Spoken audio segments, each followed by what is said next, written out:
Good morning, everyone. Myself Rakshith R from Sri Venkateswara College of Engineering, Bengaluru. Today's topic is about data mining and data warehousing.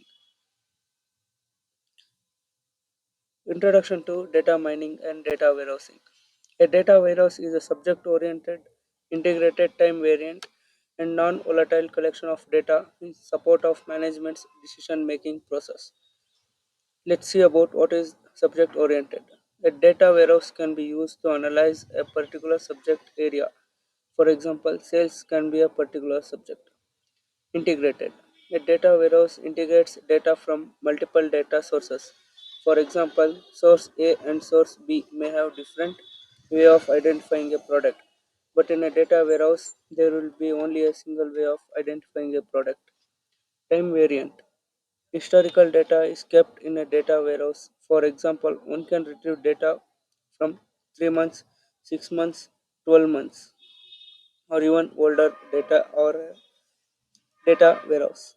This constructs with transaction systems, where often only the most recent data is kept non-volatile. Once data is in the data warehouse, it will not change, so historical data in a data warehouse should be altered. Let's see about what is a three-tier data warehouse architecture. Here is the simple diagram of three-tier data warehouse architecture. Let's see what about tier 1. The bottom tier is a warehouse database server that is almost always a relational database system. Backend tools and utilities are used to feed data into the bottom tier from operational database or other external sources such as customer profile information provided by external consultants. These tools and utilities perform data extraction, cleaning, and transformation. Example, to merge similar data from different sources into a unified format, as well as load and refresh function to update the data warehouse.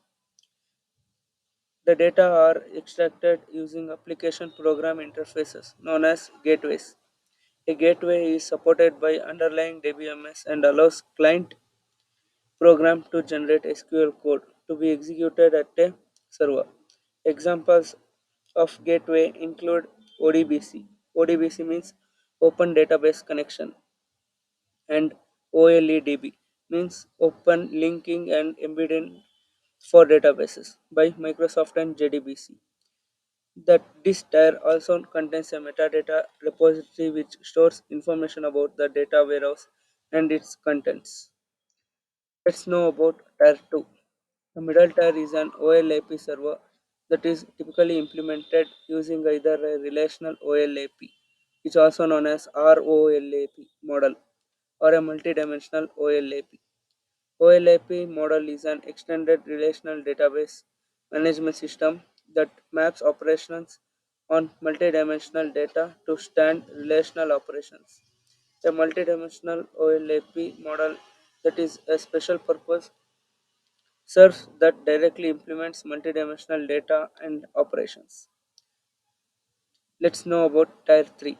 The top tier is a front-end client layer which contains query and reporting tools, analysis tools, and or data mining tools. Example, trend analysis, prediction, and so on.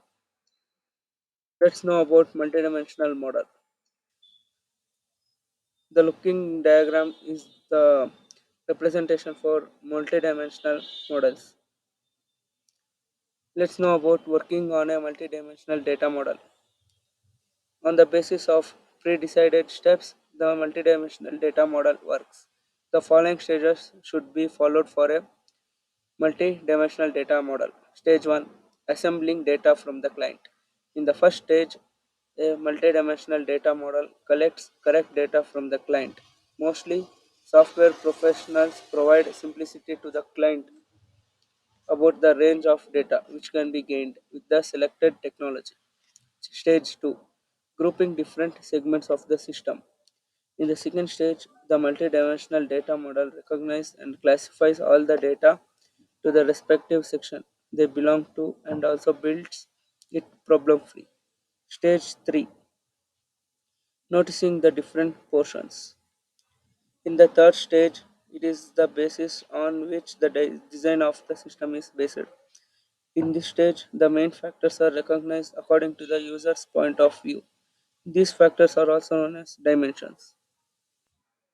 Stage 4, preparing the actual time factors and their respective qualities. In the fourth stage, the factors which are recognized in the previous step are used further for identifying the related qualities. These qualities are also known as attributes in the database. Stage 5, finding the actuality of factors which are listed previously and their qualities. In the fifth stage, the multidimensional data model separates and differentiates the actuality from the factors which are collected by it. These actual play a significant role in the arrangement of the multidimensional data model. Stage 6, building the schema to place the data with respect to the information collected from the steps above.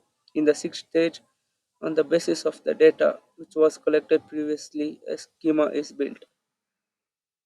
There is a difference between OLAP and OLTP. There are some of the features of both OLTP and OLAP. Characteristics of OLTP are operational processings, OLAP are informational processings. In the future of orientation, OLTP is transactional, OLAP is analysis. User feature is OLTP clerk, DBA database professional day-to-day operations. In OLAP, knowledge worker, example like manager, executive, analyst, long-term information requirements, decisional support. In database design feature, OLTP is ER based application oriented. In OLAP, there are some features like star, snowflake, and it is a subject oriented. In data feature, OLTP is current and guaranteed up to date. In OLAP, historical accuracy maintained over time. In view, detailed and flat relational. OLAP summarized and multidimensional. Unit of work in OLTP is short, simple transaction. In OLAP, complex query.